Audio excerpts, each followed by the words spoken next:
Você pode aplaudir a Jesus. Oh, glória! Não importa quantos likes você tem nas suas compartilhações, não importa quantas curtidas dão a você, o que importa é que os céus está dizendo a teu e ao meu respeito. Há uma unção de Deus aqui para quem está de fato preocupado com o que o céu está pensando a teu respeito. O que é que você tem compartilhado? Edifica ou não edifica? O que é que você tem postado? É para edificar ou é para aparecer apenas? É para influenciar alguém a buscar o Senhor? É para trazer para o coração de alguém um desejo de buscar, de adorar? Ou é simplesmente para ganhar um minuto de fama? As nossas intenções contam muito. As nossas intenções falam quem de fato nós somos na presença do Senhor. Eu quero compartilhar uma palavra com você nessa noite. Na verdade, são instruções que eu recebi do Espírito Santo, e eu quero compartilhar com você. Eu chamaria essa mensagem de hoje de discipulado, e o tema dela é inimigos do seu avanço ou do nosso avanço. E eu quero ler com vocês Hebreus capítulo 12, versículo de número 1, que diz assim: portanto nós também, pois que estamos rodeados de uma tão grande nuvem de testemunhas, deixemos todo o embaraço e o pecado que tão de perto nos rodeia, e corramos com paciência a carreira que nos está proposta. Podei vos assentar. Se melhorar a iluminação, fica melhor para nós. Nós já estamos na metade do mês de janeiro de 2026, e nós precisamos entender coisas muito importantes para avançarmos nesse ano. Nós ainda estamos na campanha do Projetando e Profetizando 2026, haja vista que nós ainda estamos no início, e o início, ele fala de um tempo difícil, mas também fala de um tempo onde nós temos a oportunidade de projetar muito bem os nossos planos, para que esses planos sejam muito bem estabelecidos e que nós possamos cumpri-los na íntegra da maneira com que nós projetamos. Eu não sei se você ainda está aí com o seu bloquinho anotado todos os planos e projetos que você tem para esse ano, mas se você ainda está com ele aí, eu digo que você é prudente e que de fato você decidiu vencer, e que a grande chance de você chegar no final desse ano já com a vitória nas mãos é muito grande. Eu já recebi inúmeros testemunhos de pessoas que já disseram para mim: olha pastora, 2 das metas que eu coloquei já foram atingidas. Outras pessoas disseram: 3 das metas que eu coloquei nós já atingimos. E eu estou muito feliz pela sua fé, pela sua determinação e pela sua vontade de vencer. Então nós estamos no começo do ano, nós estamos na metade do primeiro mês, e nós já podemos então vislumbrar o que é que nós queremos viver esse ano, quais os planos que nós fizemos, e de fato nós estamos comprometidos com eles, porque não adianta nada eu ter um plano e eu não ter comprometimento com esse plano. Um plano sem comprometimento é apenas um risco em um papel. Eu me preocupo muito com o fato de nós termos uma vida passageira. Quando eu leio o Salmo 90, e o salmista vai dizer que o que passa dos 70, 80 anos, já é enfado, é canseira, eu já não tenho muito o que aproveitar nessa idade. Então, por me preocupar com esse fato de que a vida é muito passageira, eu me entrego muito a tudo que eu vou fazer, e eu me entrego de verdade, e eu me esforço muito para dar o meu melhor, principalmente quando o que eu estou fazendo diz respeito ao reino de Deus. Eu sempre procuro dar o meu melhor. Talvez eu não faça o melhor, mas eu tenho a certeza que eu estou dando o meu melhor, às vezes perdendo noite de sono, às vezes em jejuns, renunciando à comida, às vezes renunciando tantas outras coisas que poderia distrair ou divertir vestir a minha carne para agradar o Senhor. Então eu observo que às vezes tem muita gente que não se atenta para isso, não se atenta que aqui tudo é muito passageiro, não se atenta para o fato de que a nossa vida, ela passa muito rápido, e nós precisamos estar muito atentos a isso. A vida, ela é apenas um sopro, e logo tudo passa, e já nem se lembrarão mais do meu e nem do seu nome. E meditando sobre isso, o Espírito Santo me fez identificar alguns dos inimigos do nosso avanço. E esses inimigos, eu quero te dizer que eles não são inimigos externos, eles são inimigos internos, eles estão dentro de nós, e são inimigos fatais, e são inimigos em grande potencial, que consegue atrasar ou até mesmo impedir o nosso avanço. O primeiro inimigo do nosso avanço, se você quiser, você pode anotar aí, porque eu acho que esse é um culto aonde a gente deve parar, ouvir e fazer anotações. O primeiro inimigo do nosso avanço é uma mente estagnada. Se você quiser, pode pegar o seu celular aí, o seu bloco de notas, e ir anotando, porque quem sabe isso pode te ajudar no decorrer desse ano. Então, o primeiro inimigo do nosso avanço é uma mente estagnada. Muitas vezes nós estagnamos a nossa mente, e nunca é demais lermos Romanos capítulo 12, no seu versículo de número 2, aonde o apóstolo Paulo, ele vai dizer: não vos conformeis com este mundo, mas transformai-vos pela renovação do vosso entendimento. Se puder projetar, eu acredito que o pessoal fica feliz, porque eles acompanham, eles leem aquilo que a gente visualiza, a gente consegue também gravar bem melhor, porque eu uso a minha memória fotográfica e eu uso também a minha memória de audição. Então vamos lá, por favor, projete para nós Romanos 12, 2. Não vos conformeis com este mundo, mas transformai-vos pela renovação da vossa mente ou do vosso entendimento. Versículo 1, por favor, eu me equivoquei, 12, 1.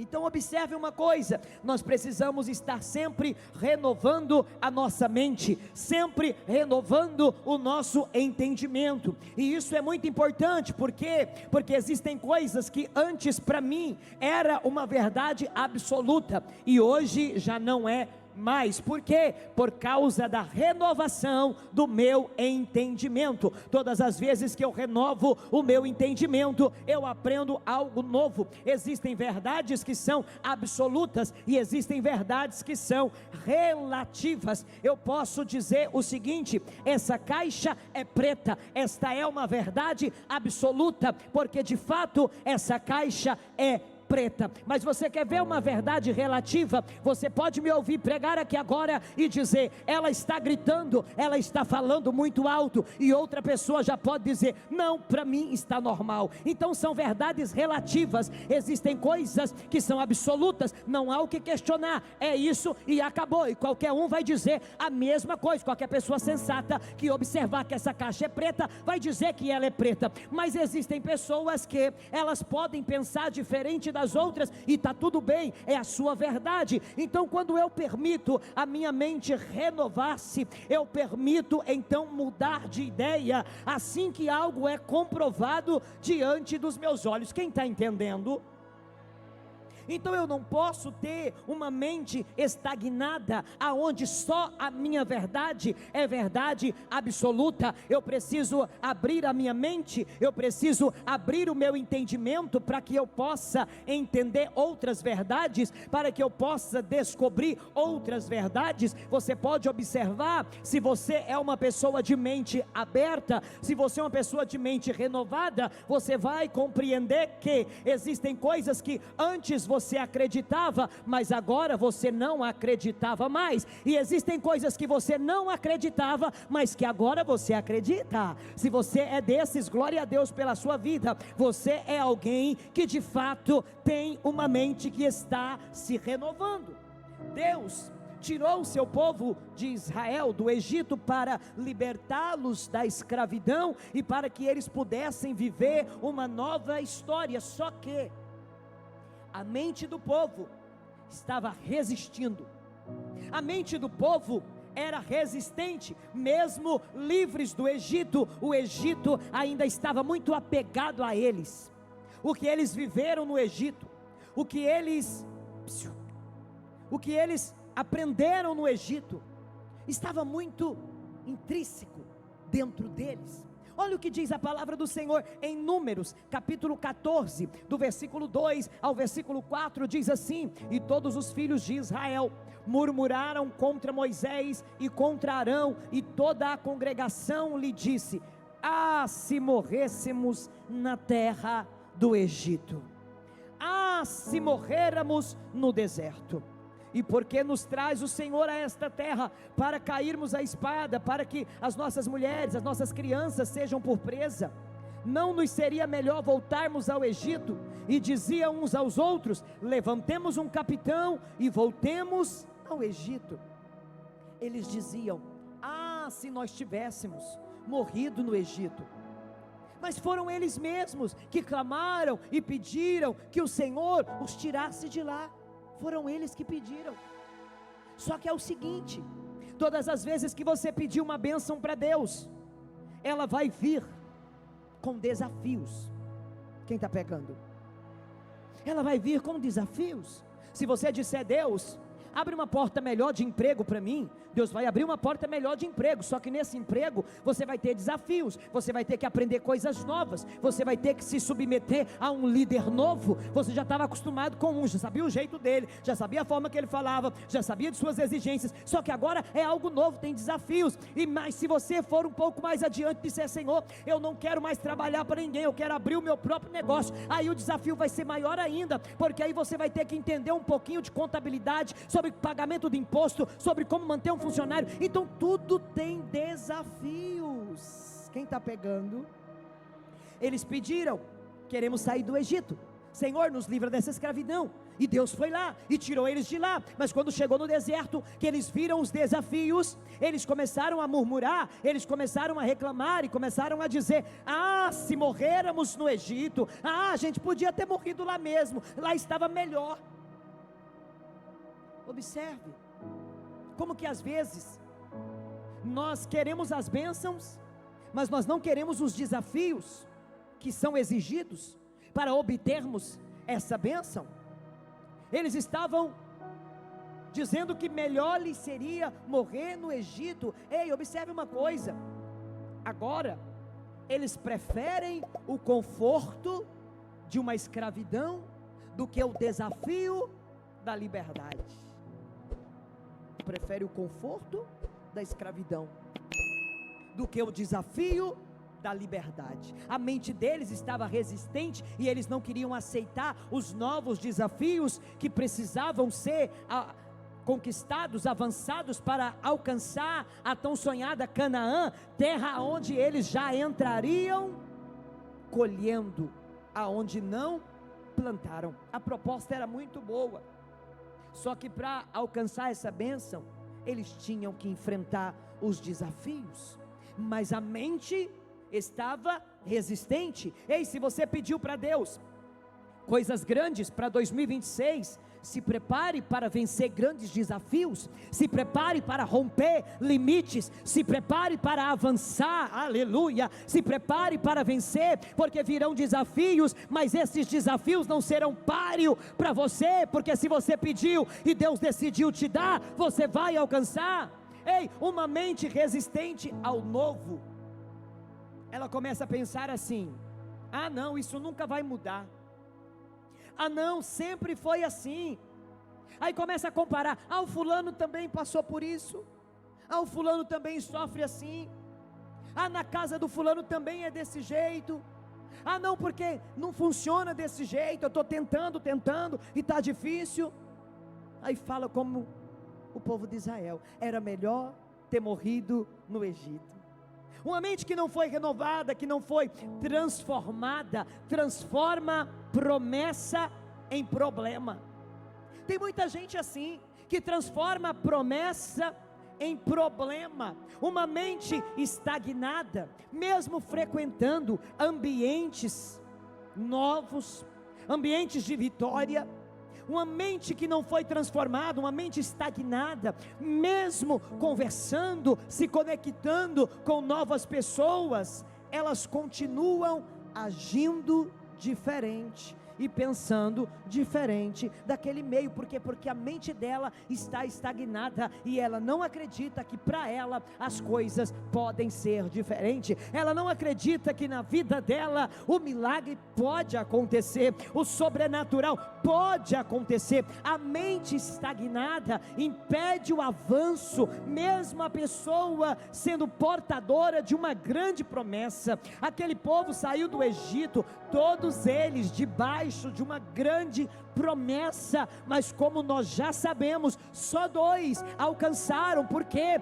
a mente estava estagnada, a mente não se abria para o novo, a mente não se abria para conhecer coisas novas, para crer em coisas novas, para crer no sobrenatural. Ei, nós não podemos aceitar pensamentos limitantes como: não sou capaz, não posso, é tarde demais, não é para mim não tem jeito, nunca vai dar certo para mim. Ei, rejeite isso hoje.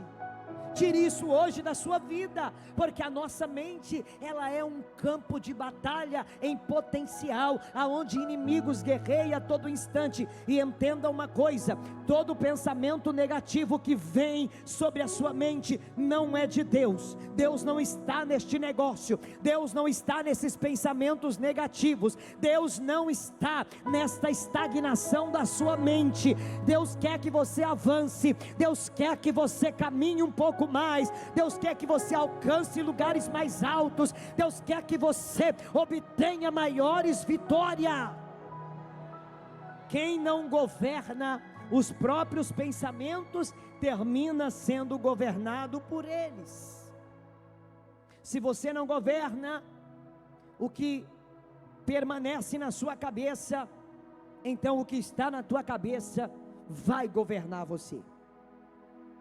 Eu me lembro que em alguns momentos da minha vida eu fui atacada de forma severa por espíritos de depressão. E eu me lembro que eu acordava pela manhã e eu não tinha projeto para aquele dia. Uma pessoa como eu, que sou extremamente ativa, arrumo a todo instante algo para fazer. Eu acordava pela manhã, eu não queria fazer nada, eu não tinha vontade de fazer nada, eu não tinha projeto para nada, eu não queria saber de nada. E eu me lembro que eram dias tão terríveis, e a minha mente começava a ser bombardeada por lembranças ruins do meu passado, e eu começava a chorar. Até que um dia eu fui uma psicóloga. Quando eu cheguei, sentei no divã e ela começou a conversar comigo. Enquanto ela conversava comigo, eu comecei a ouvir o Espírito Santo. Nada contra, irmão, você que faz terapia, você precisa mesmo. Nada contra, eu estou contando a minha experiência. Enquanto eu conversava com aquela mulher, o Espírito Santo me despertou e disse: tudo isso eu já te falei. E tudo que você está falando eu já ouvi. E a parte mais dolorosa foi quando ele disse assim para mim: por que você está falando de coisas espirituais com alguém que não entende nada do Espírito? Ah, irmão, naquela hora eu me levantei daquela cadeira. Enquanto ela mandava eu confessar algumas palavras, eu me levantei, olhei para ela e disse: é o seguinte, eu estou indo embora. Eu estou indo embora, eu não quero mais saber. Ela olhou para mim e disse: o que está acontecendo? Eu disse: eu estou indo embora, aleluia. Eu já entendi o que é que está acontecendo comigo, eu já estou sabendo quem é que está trazendo esses pensamentos para minha cabeça, eu já discerni tudo, muito obrigado, tchau, e Deus abençoe a senhora. Eu fui embora, eu dobrei o meu joelho, eu comecei a guerrear no Espírito e disse: Satanás, sai da minha mente agora, sai do meu pensamento agora, eu te repreendo, eu sei que é você, eu conheço as suas artimanhas, eu conheço as suas ações, eu não te aceito mais na minha cabeça. A partir daquele dia, eu comecei a vencer a depressão. Não significa que ele não continuou tentando, continuou. Só que agora eu já estava muito bem instruída, e muito bem equipada, e muito bem preparada para vencer. Eu repreendi, eu me levantei em Deus, eu repreendi as setas, eu repreendi os pensamentos malignos, eu cancelei todo pensamento ruim. E quando você cancela um pensamento, você também destrói um sentimento, e destruindo um pensamento e um sentimento, a sua alma está livre. Ei, a depressão é uma reação em cadeia. Eu penso, logo sinto. Quem está pegando? Então eu pensava, sentia, pensava, sentia, repreendi, saiu. A alegria do Senhor voltou, aleluia. A paz voltou, a felicidade voltou, a vontade de fazer voltou, ei, a vontade de realizar voltou. Meu Deus, eu não sei quem está pegando aqui nessa noite, mas se você está precisando dessa palavra, se levanta na força da leoparita, repreende esse pensamento maldito e comece a pensar nas coisas que são de cima, aonde Cristo está assentado, e Ele te dará a vitória. A mente é um campo de batalha e você precisa dar ordens. Você precisa estabelecer. Você sabia que a sua boca tem controle sobre os seus pensamentos? O que você fala, você pensa, e o que você pensa, você sente. Que coisa, né? Que coisa. Que coisa. Tudo que a gente fala, a gente pensa. Você não está pensando em nada, né? Mas se eu falar para você assim, ó, o leite é branco, pronto, fiz você pensar no leite branco. Não é? É assim. Eu falo, penso. Eu penso, sinto.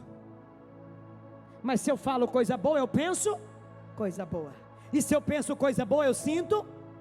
É simples, é tão simples que às vezes a gente tem dificuldade de praticar, de tão simples que é. Então, se você não governa os seus pensamentos, você vai acabar sendo governado por eles. Eu já te ensinei agora como governa os pensamentos, e só vai avançar em 2026 quem conseguir mudar a sua mentalidade. Quem muda a mentalidade, avança, aleluia. Você consegue crer nisso? Se você conseguir mudar a sua mentalidade, você vai conseguir avançar. Enquanto a sua mente não muda, nada em sua volta também mudará. Tem gente, irmão, que vem para a igreja, não muda, ouve a palavra, não pratica, recebe palavras proféticas, não crê, desce as águas do batismo, mas não nasce de novo. Aí por isso não muda de vida, não cresce, não avança, meu Deus, não vê resultados, não tem resultados na vida. Por quê? Porque não está disponível as mudanças, está com a mente estagnada. Olha o que diz a palavra do Senhor em Hebreus 5:12. Hebreus 5:12. Eu achei tão interessante esse versículo. Leia comigo. Porque devendo já ser mestres pelo tempo, ainda necessitais de que se vos torne a ensinar quais sejam os primeiros rudimentos das palavras de Deus, e vos haveis feito tais que necessitais de leite e não de sólido mantimento. Olha só, o escritor aos Hebreus está dizendo o seguinte: vocês já deviam ser mestre, vocês já deviam estar ensinando aquilo que ainda estão aprendendo. Quem está pegando? Ele está dizendo, pelo tempo, em outras palavras, deixa eu traduzir aqui em miúdos para vocês. Deus está dizendo para algumas pessoas aqui, pelo tempo de crente que você tem, não era para você estar com a vida assim não. Pelo tempo de crente, Pelo tempo que você está na igreja, ó. Já era para você estar em outro nível. Olha quanto tempo de crente você tem. Olha quantas palavras você já ouviu. Olha quantas coisas você já viveu na casa de Deus. Pelo tempo que você tem de crente. Ei, já era para você ser um pastor. Já era para você ser um missionário. Já era para você ser um pregador. Já era para você ser um cantor. Ei, pelo tempo de crente que você tem, não era para você estar assim não. Já era para você estar em outro nível. Pelo tempo de crente que você tem, não era para você estar bebendo leitinho não, era para você já estar comendo alimento sólido. Quem bebe leitinho é criança que ainda não tem dente para mastigar a comida, aí tem que comer papinha. É isso que ele está dizendo. Ei, pelo tempo que você tem, já era para ter avançado, já era para ter crescido, já era para ter saído do lugar. Quem está entendendo isso? Aqui o escritor está cobrando resultado. Tem gente que leva muito a sério o hino nacional: deitado eternamente em berço esplêndido. Levanta, gente. Senta na cadeira e fica. Não. Pelo tempo de crente que você tem, já era para você estar ganhando almas. Pelo tempo de crente que você tem, já era para você estar pregando a palavra para sua família, e discorrendo assuntos graves e dizendo: é assim e assim que está escrito. Aí não pode nem pregar para o ímpio, porque o ímpio te desafia e você não tem argumento. Aí chega o testemunho de Jeová na sua casa: doar sangue. É só isso que ele sabe falar: doar sangue. Você sabe dizer por que envelhecemos e morremos? Aí você não sabe dizer por que envelhecemos e morremos. Você não sabe dizer por que a gente doa sangue. Você não sabe dizer nada. Por quê? Está lá no leitinho ainda, ó. Está bebendo leitinho. Ei! O apóstolo Paulo diz assim: quando eu era menino, eu falava como menino, pensava como menino, eu discorria como menino, mas agora que eu deixei de ser menino, eu deixei também as coisas de menino, agora eu faço coisa de gente grande, eu estou em outro nível. Ei, Deus está te chamando, 2026, você precisa deixar as coisas de menino e caminhar em outro nível, em uma nova esfera, em uma outra dimensão. Ele está te chamando. O primeiro inimigo do avanço é uma mente estagnada.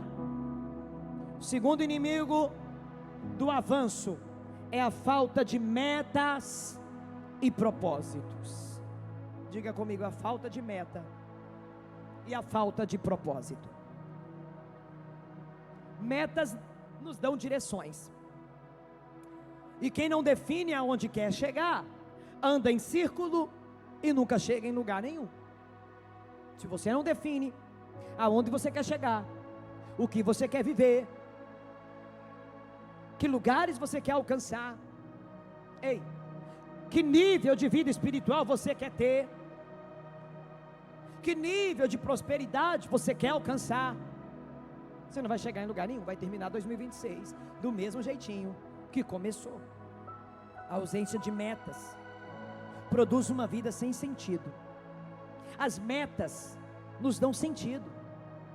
Quando nós temos uma meta e de fato estamos comprometidos com essa meta, a gente se programa, a gente avança, a gente parte para cima, procura meios para alcançar, procura meios para adquirir, procura meios para conquistar. Mas se nós não temos nenhuma meta, a vida vai perdendo o sentido. Aí a gente só vive para quê? Para trabalhar e pagar boleto, e está tudo bem. É ou não é? Quem já viveu assim? Só minha irmã ou duas. O restante aqui gostei de ver. O tanto que vocês mentem.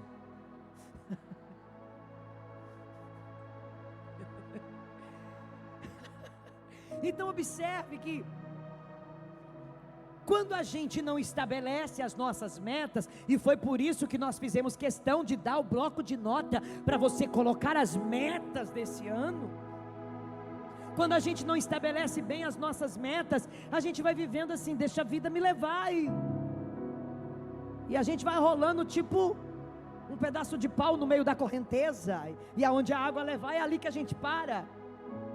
Só que tem gente que estabelece metas e diz: não, eu vou chegar, eu tenho dia para chegar, eu tenho hora para chegar.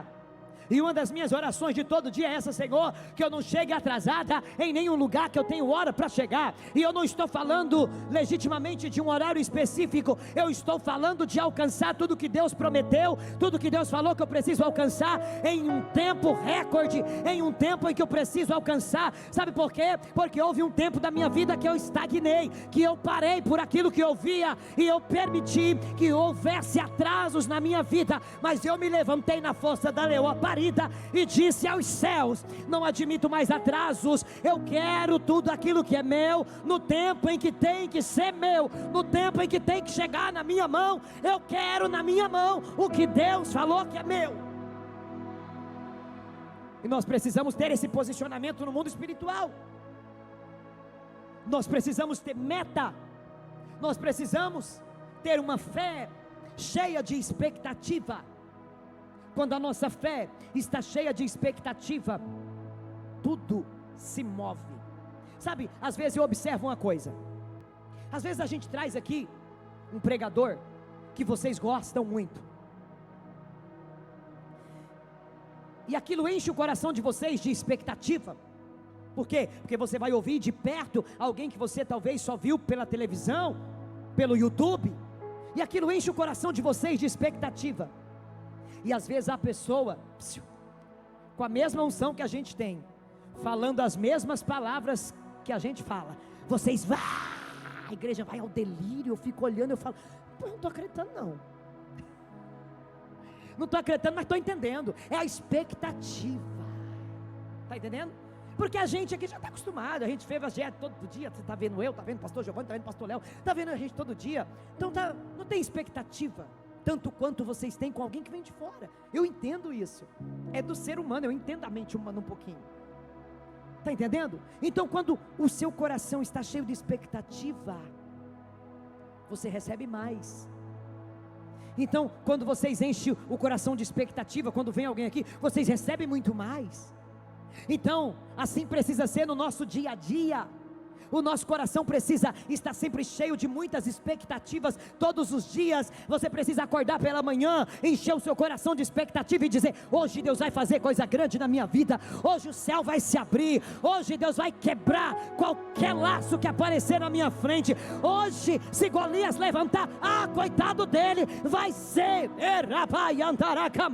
jogado no chão e eu vou lhe cortar a cabeça. O nosso coração precisa estar cheio de expectativa. Por quê? Porque eu tenho uma meta para aquele dia, eu tenho um propósito para aquele dia, e o meu coração está cheio de expectativa de que aquele dia é o meu dia, é o dia da minha vitória. É por isso que o salmista diz: esse é o dia que o Senhor fez. Alegremo-nos e regozijemo-nos nele. Alegre-se em cada dia, tenha esperanças e expectativa em cada dia. Por quê? Porque esse é o dia que Deus fez para mim e para você. Metas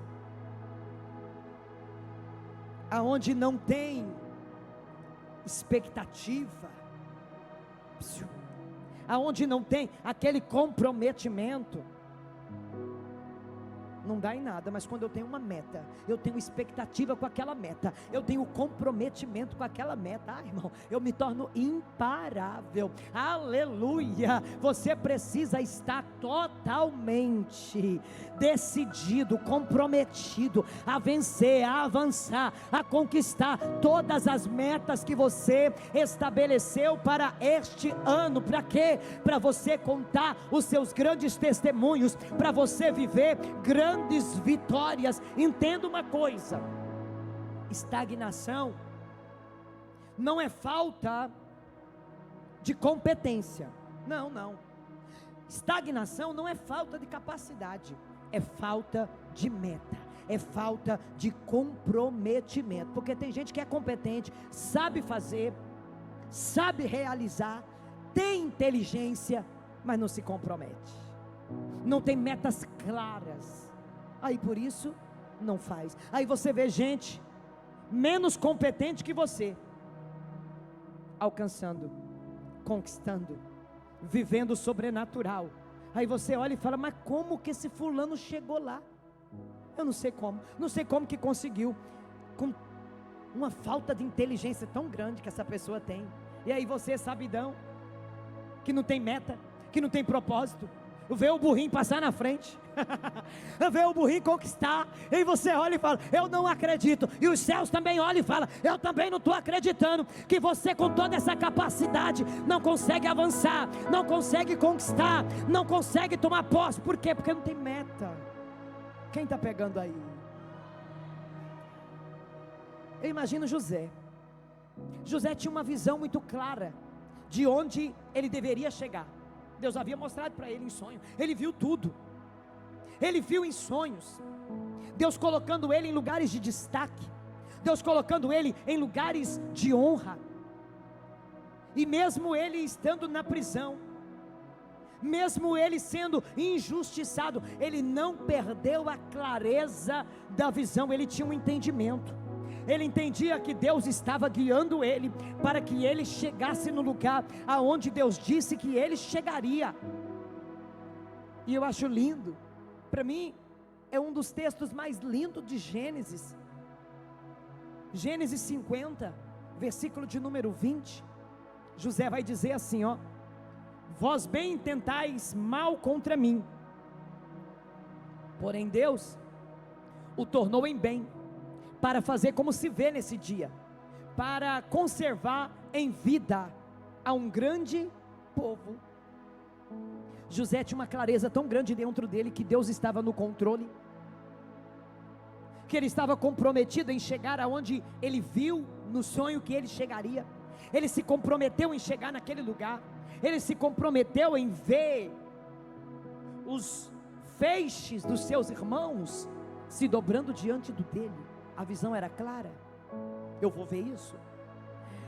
Ele tinha uma visão clara de que o sol, a lua, as 11 estrelas também estaria diante dele. Ele tinha uma visão clara que isso aconteceria, e ele então viveu para ver essa promessa se cumprir na sua vida. Ele não se distraiu, ele não se envolveu com a mulher de Potifar. Ei, ele não quis se embaraçar, ele não quis perder o foco, ele tinha uma meta.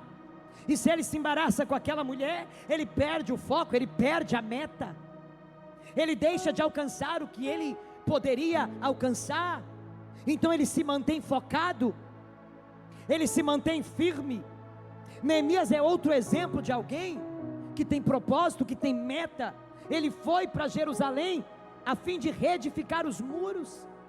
Em todo tempo, em todo tempo tinha impedimento, em todo tempo tinha inimigos querendo se levantar, em todo tempo tinha inimigos fazendo convites para poder distraí-lo, mas ele dizia: eu estou fazendo uma grande obra, eu não posso parar. Ei, se você quer vencer em 2026, você não pode se embaraçar com coisas dessa vida, você não pode ficar dando ouvido a um e outro, não, você precisa manter o seu foco, você precisa saber aonde você quer chegar, ei, e se conectar de fato com quem pode te ajudar a chegar lá. E isso não é interesse, isso é sabedoria. Oh, aleluia! Ei, quem sabe o que Deus te chamou para fazer, não negocia o foco, se mantém focado, se mantém na mesma posição. Olha o que Jesus falou em Lucas capítulo 14 e o versículo 28: pois qual de vós, querendo edificar uma torre, não se assenta primeiro a fazer as contas dos gastos, para ver se tem com que acabar? Ele está dizendo o seguinte: estabeleça uma meta, veja quanto te custará para alcançar essa meta, Veja do que você terá que abrir mão para atingir essa meta. Faça contas, analise, projete. Sabe por quê? Porque se você não fizer conta, se você não analisar, se você não projetar, se você não estabelecer a meta, você vai ser aquela pessoa que quando o edifício já começa, você olha e diz: não tenho condições de terminar, só comecei, mas eu vou ter que parar, eu vou ter que parar a obra. Por quê? Porque eu não tenho condições de dar cabo nela. Ei, se você começou algo, analise bem os custos, analise bem do que você terá que abrir mão, analise bem o que é que você precisa fazer, faça contas, tenha o seu caderno de anotações anual, aonde você anota todas as coisas, aonde você faz todas as contas, aonde você organiza todas as coisas. Para quê? Para você alcançar a vitória, você vai ter que se assentar primeiro e fazer conta dos gastos, para que você consiga começar e concluir aquilo que você começou. Quem pode dar glória a Deus?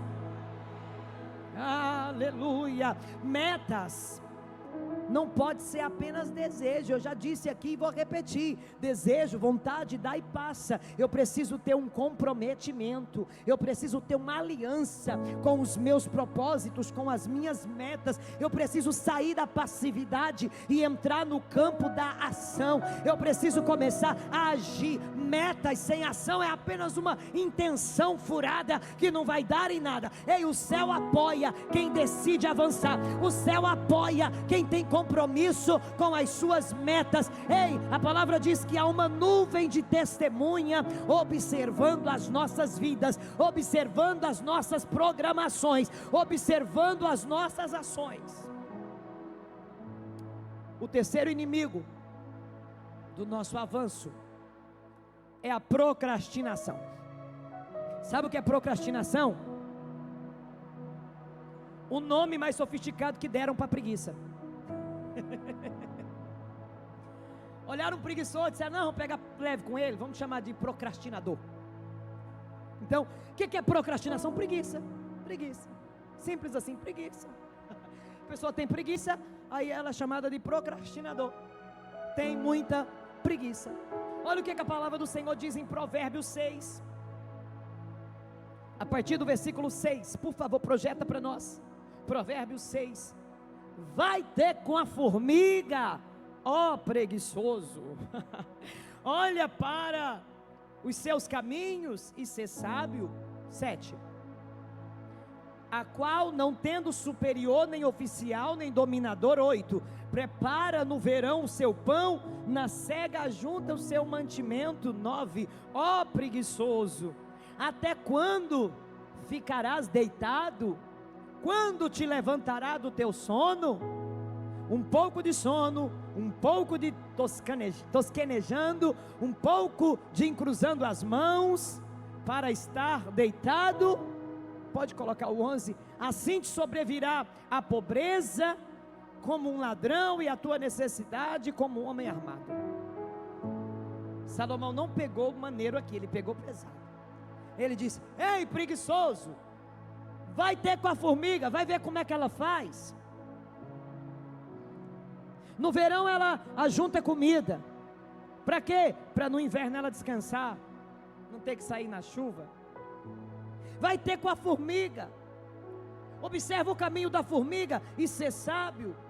Ei, tem gente que descansa quando está na hora de trabalhar. É igual quando você vê gente com a vida toda pitimbada, devendo todo mundo, e aonde?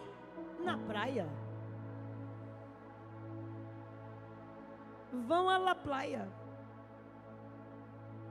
com pleno nome no SPC e Serasa. É para esse povo, ei, é para esse povo que Salomão está falando. Vai ter com a formiga, ó preguiçoso. Tem, é muito bom descansar, é muito bom ir para a praia, é tudo muito maravilhoso, mas eu não sei como que alguém descansa devendo, eu não sei como que alguém deita a cabeça no travesseiro e dorme, e os credores batendo na porta, mandando mensagem. Eu não sei, não fico com raiva de mim não, isso é para o seu bem. É para o seu bem, sabe por quê? Porque quando nós estamos luxando em cima do dinheiro alheio, nós estamos pecando, nós estamos defraudando alguém, e isso é pecado, isso aborrece o Senhor. O desonesto nunca prospera, o desonesto, nunca tem paz. Ele pode subir um pouquinho, ele sobe assim, ó. O desonesto, ele sobe assim, ó, de montanha russa, mas na mesma velocidade que sobe, desce. Não se iluda com isso. Não se iluda com o dinheiro fácil. Não se iluda com aquilo que você adquire em cima da miséria alheia. Não se impressione com isso, porque não vai te fazer bem. Eu estava falando de procrastinação, já estou falando de mal pagador. Olha como que as coisas andam. O Senhor, como eu vim parar aqui, me tira daqui. Então observe que há tempo para todas as coisas. É muito lindo você pegar sua família, passear, ir para a praia, ir para Orlando, ir para Disney, vai! Mas deixa as contas pagas aqui, deixa os credores em dia, que aí você pode postar foto tranquilo, abraçando o Mickey, escrevendo eu te amo na areia. Vai ser bom demais. Fazendo coração, vai ser muito bom. Mas quando tiver tudo em dia, e o procrastinador vai dizendo assim: não, depois eu pago. É ou não é? Olha Deus me trazendo de volta. Não, depois eu pago, amanhã eu pago. Não, no próximo mês, quando eu receber de novo eu pago. Só que aí o próximo mês a conta aumentou, tá? Aumentou. No próximo mês, talvez não dê mais, o juro aumentou. Então observe que procrastinar, irmãos, é adiar. E tem gente que está adiando coisas que são inadiáveis. Observe bem. Tem gente adiando coisas que são inadiáveis. Tem gente que sabe o que precisa ser feito, sabe como fazer, mas está deixando para depois, depois. Irmãos, procrastinar é perder oportunidades, porque muitas coisas que a gente está deixando para depois tem prazo de validade, e às vezes quando a gente de fato decidir fazer, resolver fazer, já não dá mais tempo de fazer nada. Olha o que a palavra do Senhor diz em Eclesiastes 11:4. Por favor, projeta. Quem observa o vento nunca semeará, e o que olha para as nuvens nunca cegará. O que o escritor aos Provérbios, que é Salomão, está dizendo é o seguinte: se você ficar olhando demais para as dificuldades, você nunca vai fazer nada. Se você ficar olhando demais para as impossibilidades, você nunca vai sair do lugar. Se você ficar olhando e dizendo, é difícil, você nunca vai chegar em lugar nenhum. Você vai sempre adiar as coisas, vai sempre deixar para depois, e nunca vai encontrar a hora oportuna de fato fazer o que precisa ser feito. Há pessoas esperando um sinal de Deus, e Deus esperando que essas pessoas tomem uma decisão. Tem gente aqui dizendo, eu estou esperando Deus dar um sinal, eu estou esperando isso acontecer, e Deus está olhando para você e está dizendo, eu estou esperando você decidir, eu estou aguardando você se posicionar, eu estou aguardando você dar um jeito na sua vida, eu estou aguardando você se comprometer com o teu futuro, eu estou aguardando você tomar uma decisão e se comprometer com ela. Adiar decisões importantes é uma forma silenciosa de viver uma vida de derrota. Tem decisões que já era para você ter tomado, mas está aí, deixando para depois. E depois eu faço. Ano que vem eu começo. Quando tudo melhorar. E às vezes o tempo passa e não dá mais tempo. Então o terceiro inimigo do avanço é a procrastinação. E você pode chamar de preguiça, que também vai dar o mesmo resultado. O tempo que você adia é o tempo que você está perdendo. Milagres acontecem para quem se move, milagres acontecem para quem age, milagres acontecem para quem está disposto a pagar o preço, a pôr a mão na massa, a trabalhar, a agir, a reagir, a fazer as coisas acontecerem. Ei, se ainda não está na hora, faça a hora. Quem está pegando? Faça a hora. O quarto inimigo do avanço são as palavras negativas. Olha o que diz Provérbios 18, 21, por favor. A morte e a vida estão no poder da língua, e aquele que a ama comerá do seu fruto. Nunca é demais ler também esse versículo, né? Porque ele é por demais pedagógico para nós. Porque palavras criam ambientes, palavras criam atmosfera, palavras liberam vida ou morte, palavra estabelece e desestabelece, palavras criam juízo, ou palavras vão criar uma absolvição. Observe o que está escrito em Mateus 12, do 36 ao 37. Mas eu vos digo que toda palavra ociosa que os homens disserem, hão de dar conta dela no dia do juízo, porque por tuas palavras serás justificado, e por tuas palavras tu serás condenado.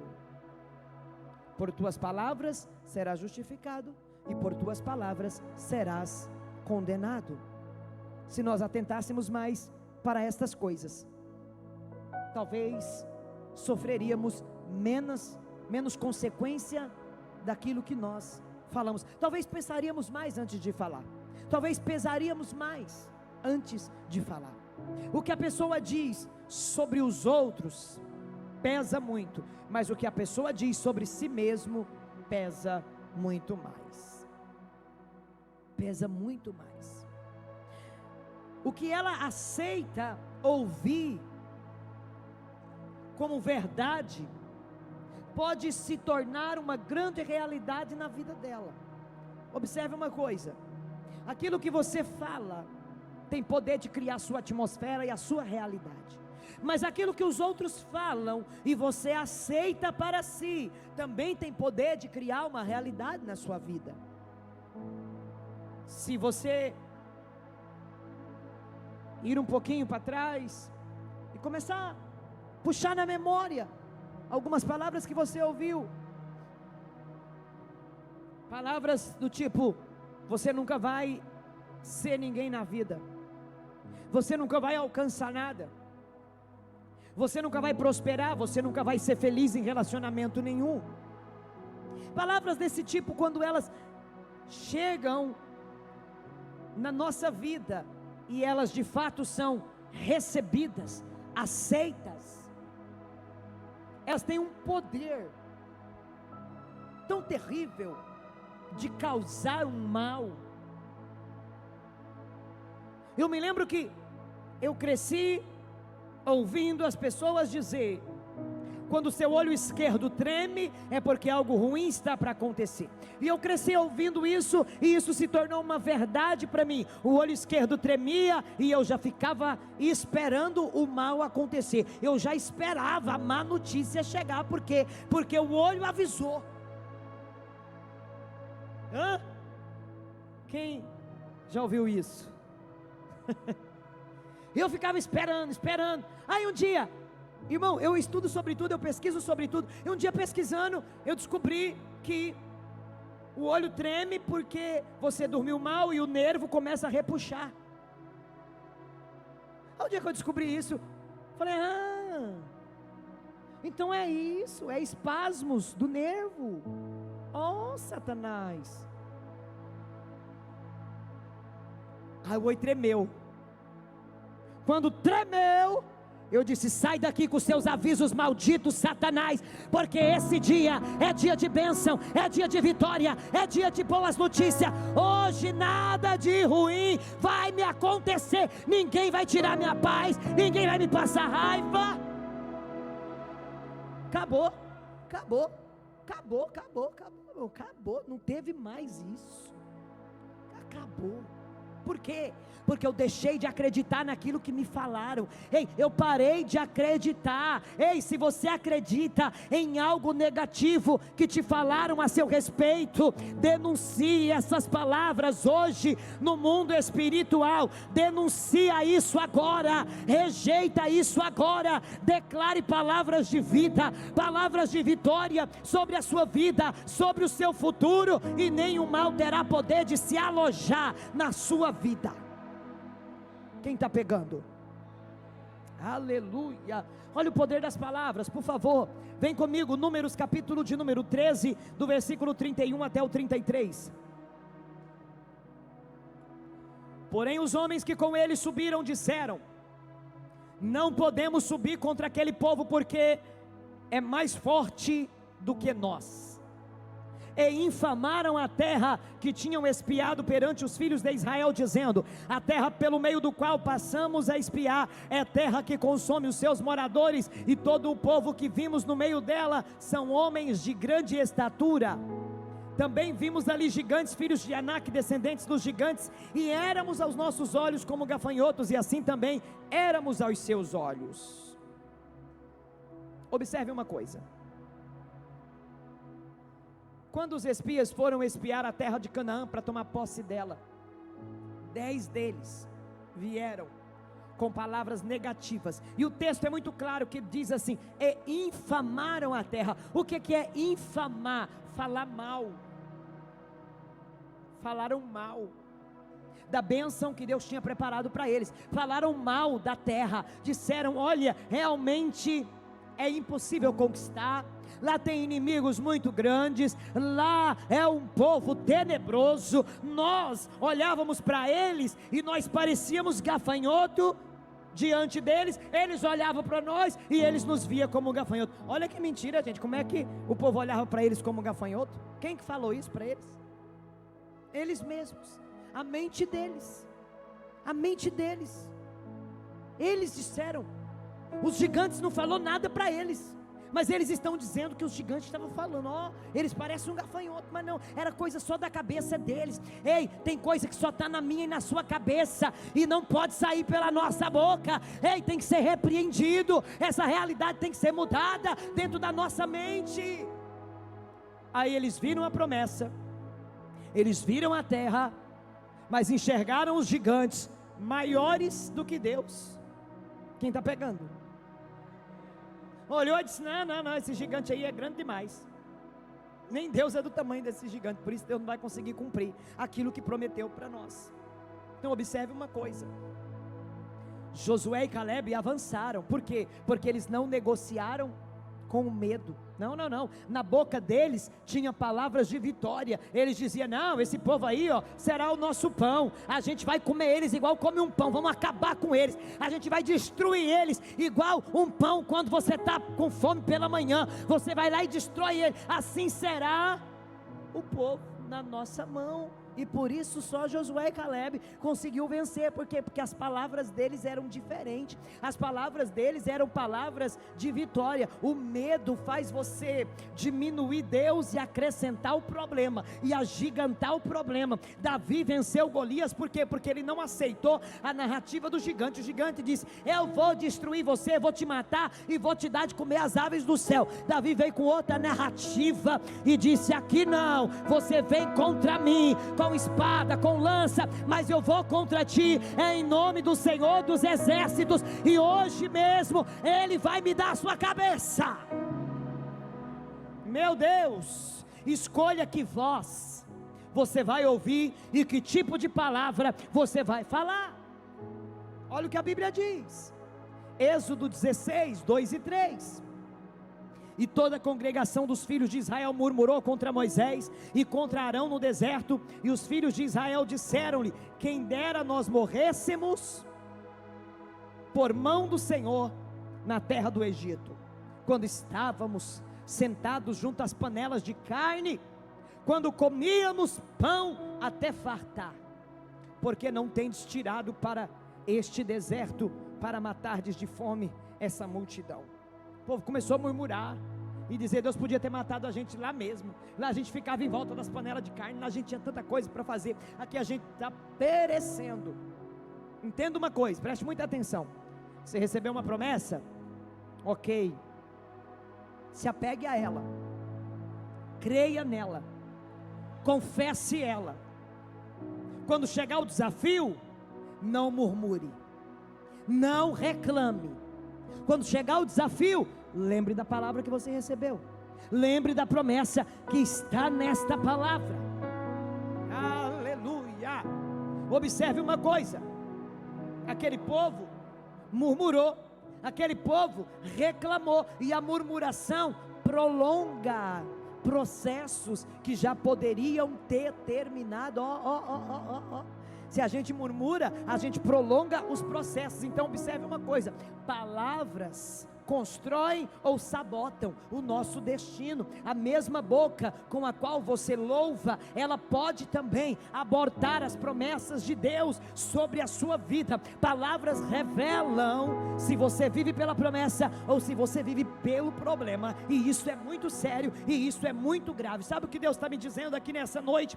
Que Ele quer curar corações aqui hoje, para libertar bocas.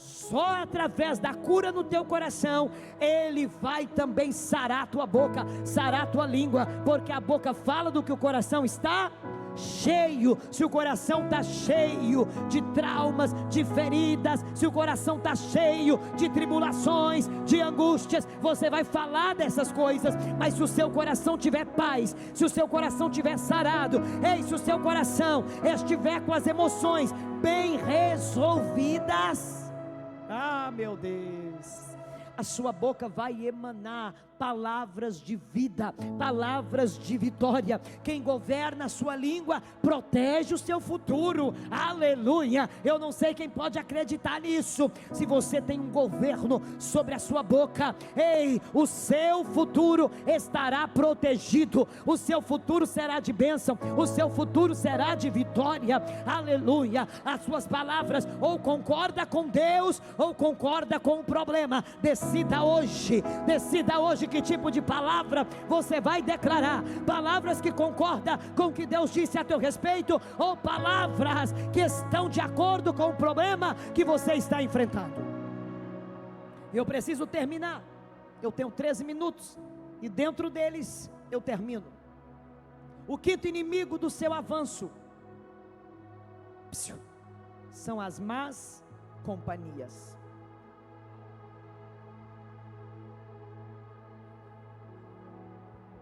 Não menos importante que os outros tópicos, mas eu preciso que você redobre a tua atenção aqui. 1 Coríntios 15:33, não vos enganeis, as más conversações ou as más companhias, que é a mesma versão, vai corromper os bons costumes. É possível enganar-nos com as pessoas. Quem aqui já se enganou com alguém? Olha aí, tá vendo? Pensou que era, mas não era. Pensou que podia confiar, mas não pode. Pensou que era amigo, mas não era. Pensou que era gente boa, mas não era. Pensou que ia te ajudar, mas só te prejudicou. Quer avançar em 2026? Cuidado com as suas companhias. O maior engano de alguém é achar que as companhias não influenciam. O maior engano de uma pessoa é ela achar que não vai mudar nada na vida dela, aquela pessoa.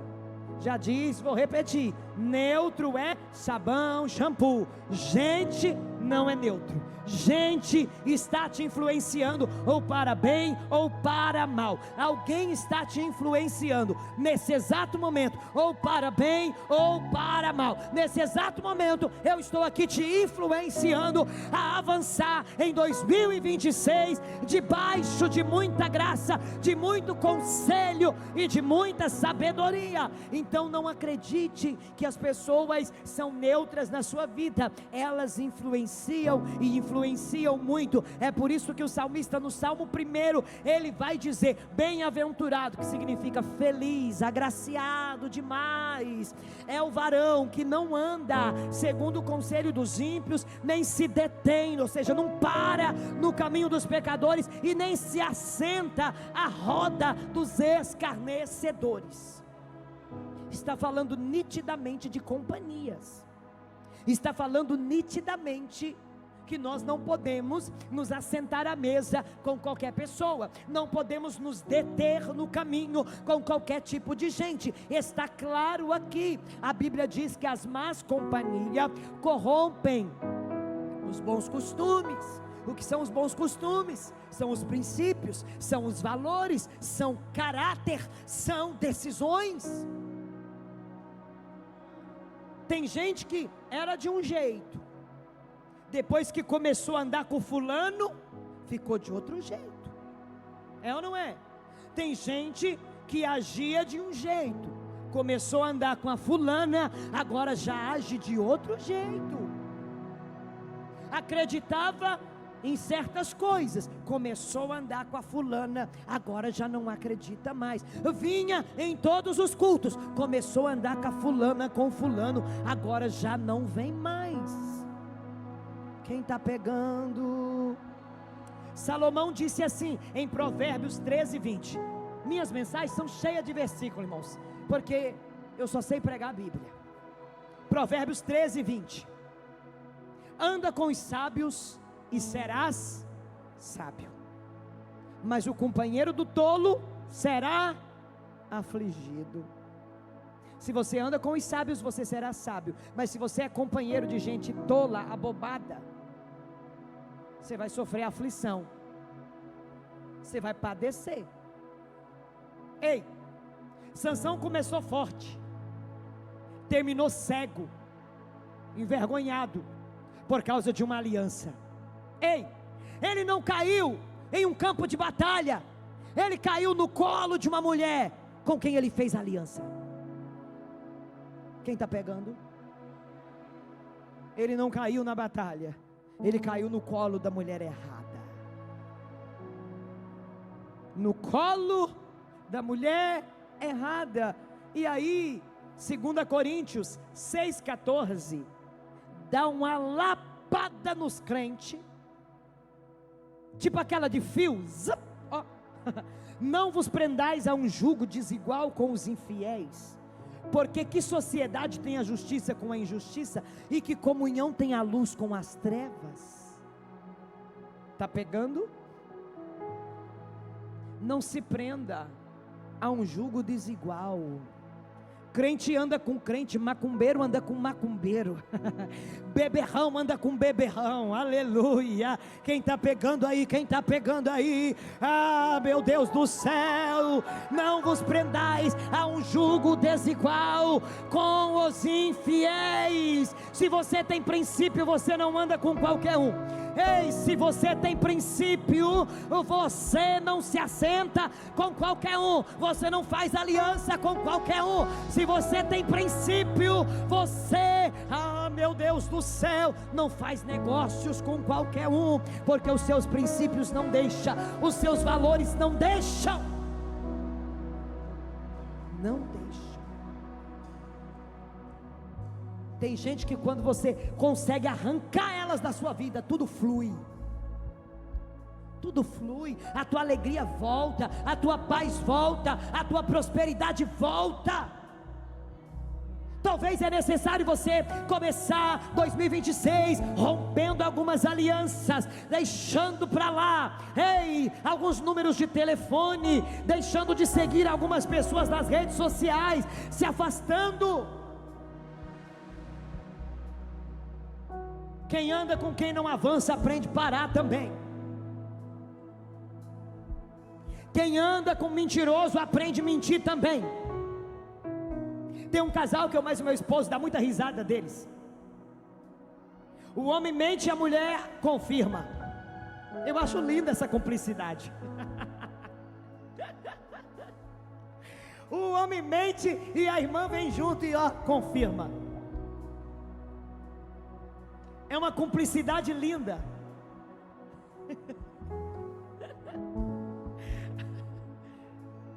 Mas é desastrosa. Porque de tanta pessoa andar com a outra, ela aprende a fazer coisas que ela não fazia. Quem anda com gente que não sonha, para de sonhar também. Quem anda com gente sem meta, para de fazer meta também, aleluia. Ei, deixa eu te falar uma coisa, que talvez você já cansou de ouvir, mas nem todo mundo que está com você nesse exato momento, está preparada para ir para o próximo nível, porque às vezes você quer avançar, você tem desejo de avançar, você tem desejo de crescer, mas tem alguém que não quer crescer, e vai ficar tentando te puxar para trás. Ei, você quer fazer um curso, você quer aprender algo novo, e a pessoa está ali, não, vamos fazer algo, ei, coisas fúteis não te levarão a lugar nenhum. E por falar em coisas fúteis, tem gente que é tão fútil. Quem conhece alguém assim, fútil, fala nada de futuro? Você vai conversar, não tem nada de futuro para falar, é fútil. Gente fútil é desnecessária para você. Mantenha na sua vida gente que é necessária na sua vida. Gente fútil, começa tirando. Só deixe na sua vida o que for necessário para o seu avanço e para o seu crescimento, aleluia. Ei, quem anda com quem não teme a Deus, compromete o seu avanço e principalmente a sua vida espiritual. Então, sai fora. Ei, sai fora desse tipo de gente, sai fora. O sexto inimigo do avanço, e esse é perigoso, é o orgulho. E quando eu falo de orgulho, eu falo na esfera intelectual e na esfera espiritual. O orgulhoso, ele se recusa a aprender. E o Paulo Vieira fala uma frase que eu gosto muito, ele diz assim: o que eu sei me trouxe até aqui, mas o que eu vou aprender me levará mais longe. E ele diz mais um pouco, ele diz assim: o que eu não tenho é porque eu não sei, porque se eu soubesse como obter, eu já teria. É ou não é? Mas o orgulhoso, ele não tem porque não sabe, e não sabe porque não quer saber. O orgulhoso, ele se acha melhor. Ele diz: não, eu já sei, não, eu já passei por isso, eu não preciso aprender. O orgulhoso é assim. O orgulhoso, você está pregando uma mensagem, igual eu estou pregando aqui, ele está lá analisando e dizendo: se eu estivesse lá falando, eu falaria isso e isso. Pois é, mas não era para falar isso e isso, que se fosse para falar isso e isso, era você que estava pregando, não era eu.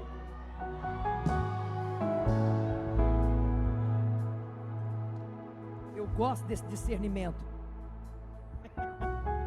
isso me encanta. Então o orgulhoso, ele se acha autossuficiente, ele é resistente à correção, não aceita ser corrigido, ele exalta o eu e tem uma independência de Deus, que ele acha que pode sozinho. Ei, o orgulhoso, ele não pede ajuda, não é porque ele não quer te incomodar, é porque ele é orgulhoso mesmo.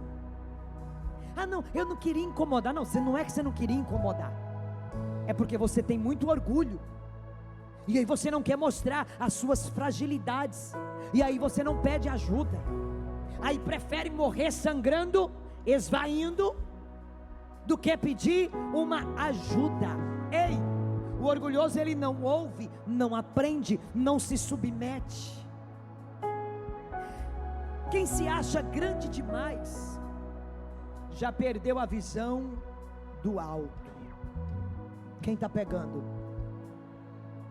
Tiago, capítulo 4, versículo 6, vai dizer assim, Deus resiste aos soberbos, mas Ele dá graça aos humildes. Soberba é o mesmo orgulho. Deus resiste os orgulhosos, mas para os humildes Ele dá graça, Ele ajuda, Ele abençoa. Aí vem Salomão de novo com sua extensa sabedoria, Provérbio 16:18, dizendo: a soberba precede a ruína, e a altivez do espírito precede a queda. O orgulhoso, ele morre sangrando sem pedir ajuda. Por quê? Porque ele é orgulhoso, ele se acha melhor do que todo mundo, ele acha que consegue, ele acha que é possível, vencer sem ajuda de ninguém. Olhe para quem está ao teu lado, e é a única vez que eu digo isso para você, e diga para essa pessoa: eu preciso de você, você precisa de mim. Aleluia! Para esse culto acontecer, a gente precisou de tanta gente envolvida. Aleluia! Tanta gente precisou trabalhar aqui hoje para que esse culto acontecesse. Nós precisamos uns dos outros. O orgulho não deixa a pessoa aprender, e não aprendendo, a gente não avança, porque, como eu já disse, eu vou repetir: o que você não tem é porque você ainda não sabe como obter, porque se soubesse, você já teria alcançado, obtido. E se você não tem o que você gostaria de obter, tem que sentar para aprender como alcançar. E eu vou aprender com quem? Com quem já tem o que eu ainda não tenho, com quem já chegou aonde eu quero chegar e ainda não consegui. Eu preciso sentar para aprender.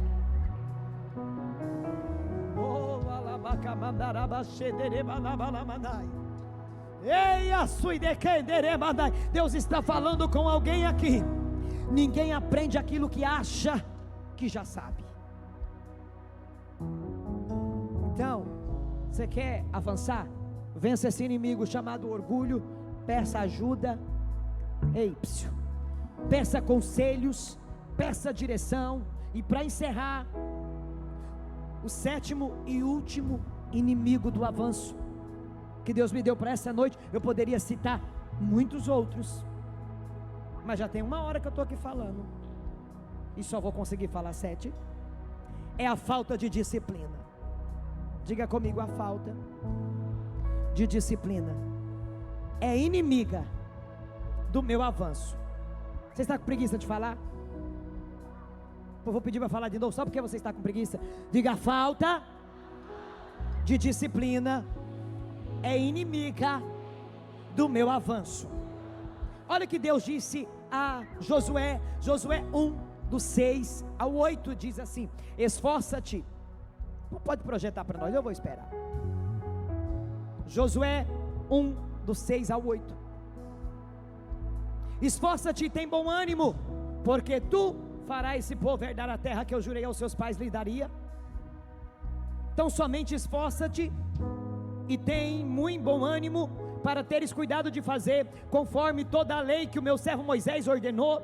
Dela não te desvie nem para a direita nem para a esquerda, para que prudentemente te conduzas por onde quer que andares. Não se aparte da tua boca o livro dessa lei, antes, preste atenção nesse texto, medita nele de dia e de noite, para que tenhas cuidado de fazer conforme tudo quanto nele está escrito, porque então farás prosperar o teu caminho, e então prudentemente te conduzirás. O que Deus está dizendo para Josué? Ei Josué, disciplina, esforça, tem bom ânimo, medita no livro dessa lei, de dia e de noite. O que é isso? Disciplina. Irmão, o que é disciplina? Fazer o que é necessário mesmo quando eu estou sem vontade. Isso é disciplina. Fazer o que eu não tenho vontade, mas que é necessário.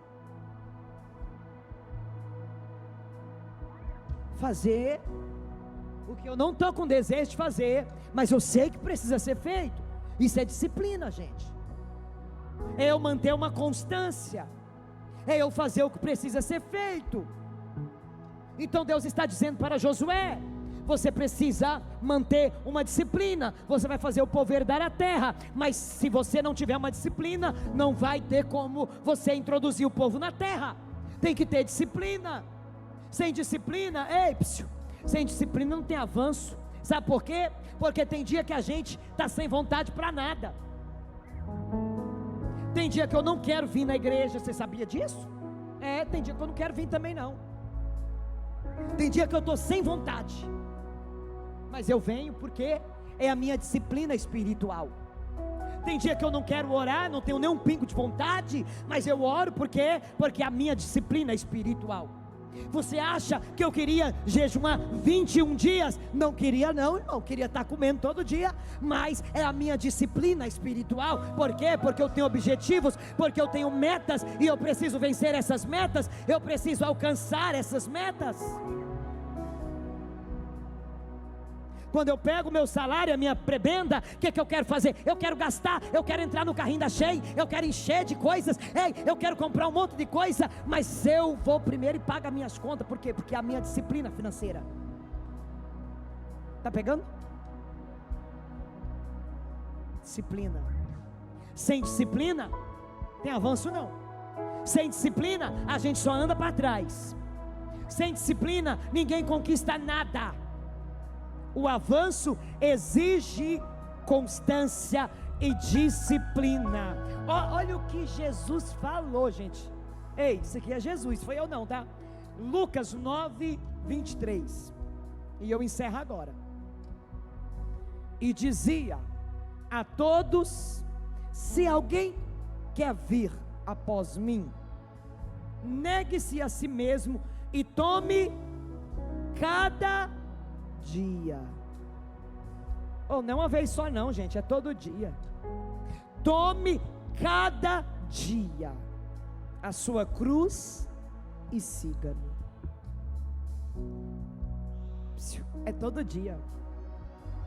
É todo dia a gente carregando uma cruz. É todo dia a gente fazendo um tipo de renúncia. É todos os dias. Jesus está falando de uma disciplina diária. Jesus está falando: todo dia você tem que pegar a tua cruz e me seguir. Deixa eu te falar uma coisa, uma verdade extremamente libertadora para essa noite. O maior inimigo do nosso avanço não é o diabo, não é as pessoas que você anda culpando. É o meu marido, é a minha mulher, é o fulano. Não é.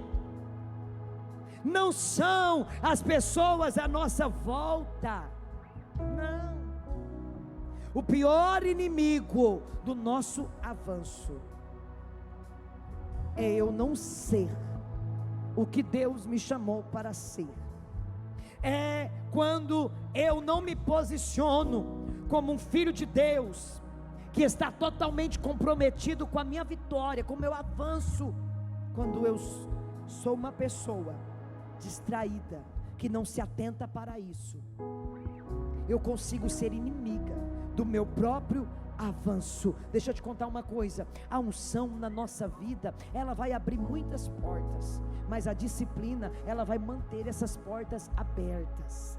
O favor de Deus na nossa vida vai nos ajudar em muitas situações, mas a nossa disciplina vai dar a garantia de que de fato essas situações permanecerão resolvidas.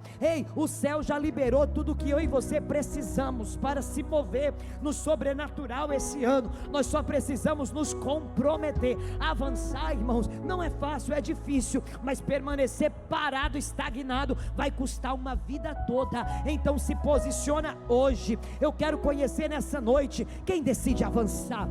Quem decide avançar? Quem decide hoje tomar uma posição na sua vida e resolver avançar? Então se coloque de pé comigo agora, porque Deus te chamou e Ele vai te sustentar no caminho, se você estiver disposto a avançar. Há uma ordem de Deus para nós aqui nessa noite, e a ordem é: levanta, acelera e avança. Levanta, acelera e avança. Levanta, acelera e avança. Levanta, acelera e avança. Levanta, acelera e avança, porque é tempo vencer os inimigos internos do nosso avanço, do nosso crescimento.